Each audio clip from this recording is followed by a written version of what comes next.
டாஸ்மாக் முறைகேடு புகார் தொடர்பான வழக்கில் அமலாக்கத்துறையினர் விசாரணைக்கு இடைக்கால தடை விதித்து உச்சநீதிமன்றம் உத்தரவிட்டுள்ளது. தமிழ்நாட்டில் டாஸ்மாக் நிறுவனத்தில் மதுபான கொள்முதல் மற்றும் காலி பாட்டில்கள் தொடர்பாக முறைகேடுகள் நடந்திருப்பதாக எழுந்த புகாரின் அடிப்படையில் சென்னை எழும்பூரில் உள்ள டாஸ்மாக் தலைமை அலுவலகத்தில் கடந்த மாதம் அமலாக்கத்துறை அதிகாரிகள் அதிரடி சோதனை நடத்தி ரூபாய் 1000 கோடி அளவுக்கு முறைகேடு நடந்திருப்பதாக தெரிவித்தனர். இந்த சோதனை சட்டவிரோதமானது என்று அறிவிக்க கோரி தமிழக அரசு தாக்கல் செய்த மனு உயர்நீதிமன்றத்தால் தள்ளுபடி செய்யப்பட்ட நிலையில் உச்சநீதிமன்றத்தில் மேல்முறையீடு செய்யப்பட்டது.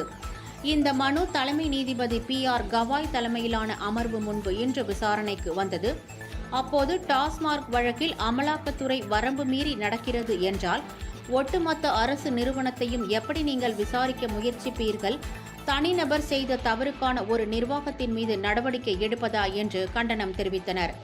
மேலும் டாஸ்மாக் முறைகேடு வழக்கில் அமலாக்கத்துறையின் மேல் நடவடிக்கைக்கு தடை விதித்து இந்த வழக்கின் அடுத்த கட்ட விசாரணையை ஜூலை மாதத்திற்கு ஒத்திவைத்து உத்தரவிட்டது.